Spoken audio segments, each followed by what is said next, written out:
കരമന അഖിൽ വധക്കേസിൽ മുഖ്യപ്രതി പിടിയിൽ. അഖിലിനെ കല്ലുകൊണ്ട് തലയ്ക്കടിച്ച വിനീത് രാജാണ് പിടിയിലായത്. അതേസമയം അനന്തു വധക്കേസിലെ ജാമ്യം റദ്ദാക്കാൻ പോലീസ് അപേക്ഷ നൽകും. അനന്തു വധക്കേസിൽ ജാമ്യത്തിലിറങ്ങിയ പ്രതികളാണ് അഖിലിനെ കൊലപ്പെടുത്തിയത്.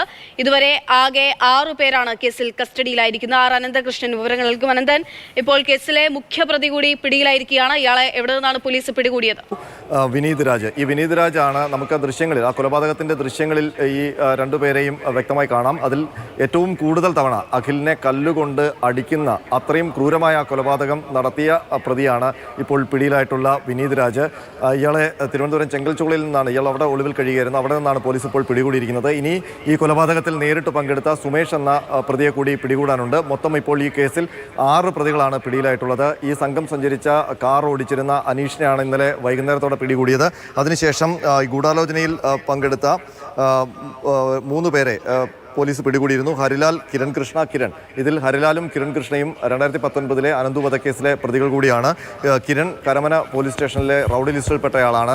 അതിൽ ഈ കൊലപാതകി എന്ന് പറയാവുന്ന, അല്ലെങ്കിൽ കൊലപാതകത്തിൽ നേരിട്ട് പങ്കെടുത്ത അഖിൽ എന്ന അപ്പുവിനെ തമിഴ്നാട്ടിൽ നിന്നാണ് പോലീസ് പിടികൂടുന്നത്. അയാളെ തമിഴ്നാട്ടിലേക്ക് രക്ഷപ്പെടാൻ സഹായിച്ചത് കിരൺ ആണ് എന്നാണ് പോലീസ് കണ്ടെത്തിയിരിക്കുന്നത്.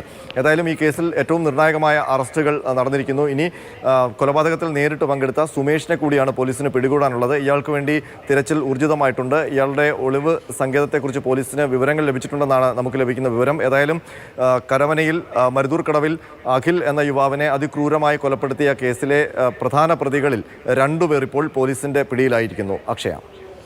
അനന്തൻ, ഈ പ്രതികളെ പിടികൂടിയതിനു ശേഷം ചോദ്യം ചെയ്യൽ, തെളിവെടുപ്പ്, അങ്ങനെയുള്ള ഒരുപാട് കാര്യങ്ങളുണ്ടല്ലോ പോലീസിന് മുൻപിൽ. അതിപ്പോൾ അടുത്ത പ്രതിയെ പിടിയിലാകാനുള്ള ആളെ കൂടി പിടികൂടിയതിനു ശേഷമായിരിക്കുമോ, അതോ അതിന് മുൻപുണ്ടാകുമോ? എങ്ങനെയാണ് അത്തരത്തിലുള്ള വിവരങ്ങളൊക്കെ ലഭ്യമാകുന്നുണ്ടോ? ഈ പ്രതികളെല്ലാം ചോദ്യം ചെയ്യുകയാണ്. അതിൽ അഖിൽ എന്ന അപ്പു, ഈ കൊലപാതകത്തിൽ നേരിട്ട് പങ്കെടുത്ത പ്രതിയെ ചോദ്യം ചെയ്തതോടെയാണ് ഈ കേസുമായി ബന്ധപ്പെട്ട കൂടുതൽ വിവരങ്ങൾ പോലീസിന് ലഭിച്ചത്. ആസൂത്രിതമായി ആണ് അഖിലിനെ പ്രതികൾ കൊലപ്പെടുത്തിയത് എന്നുള്ള വിവരമാണ് ഇയാളിൽ നിന്ന് ലഭിച്ചത്. ഈ കൊലപാതകത്തിലേക്ക് നയിച്ചത് അഖിലും അഖിലിൻ്റെ സുഹൃത്തുക്കളും ആയിട്ട് പാപ്പനംകോട് ബാറിൽ 26-ാം തീയതി ഉണ്ടായ തർക്കം, ആ തർക്കവും അടിപിടിയും, ആ അടിപിടിയുടെ പ്രതികാരമായിട്ടാണ് ഇവർ അഖിലിനെ കൊല്ലാൻ തീരുമാനിച്ചത്. അതിന് മുൻപ് ഇവർ ലക്ഷ്യമിട്ടത് അഖിലിൻ്റെ സുഹൃത്തായ വൈശാഖിനെ ആയിരുന്നു. വൈശാഖിനെ ആ സമയത്ത് കിട്ടാത്തത് കൊണ്ടാണ് പിന്നീട് അഖിലിലേക്ക് ഇവരുടെ ശ്രദ്ധ തിരിഞ്ഞത്.